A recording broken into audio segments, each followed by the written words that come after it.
Hey yo! Hi everyone, I'm back. As I've told you before, I will try my very best para gawin to consistently. We are still in our AKL series. AKL series, advice ko lang. We're done with our AKL number 1. In-advise ko sa inyo na always pray. Hopefully nakatulong sa inyo yon. And kung hindi nyo naman trinay, ayos rin lang. Try nyo na lang next time. So here's another AKL. AKL number 2. Think first before you speak.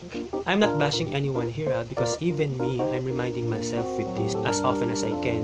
Pag nauna po kasi yung comment natin or yung pagsasalita natin, kadalasan ito yung naging cause ng misunderstandings or sama ng loob or yung nakaka-hurt ka ng feelings ng ibang tao. Minsan nadi-disregard mo yun pag nauna kang mag-comment, naunang nagsasalita before ka mag-isip.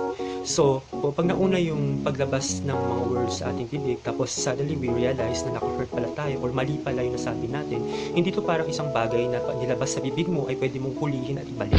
Hindi mo na pwedeng bawiin yung word na nasabi mo. So, siguro ang pwede mo na lang gawin doon ay i-acknowledge mo na nagkamali ka and mag-ask ka ng forgiveness.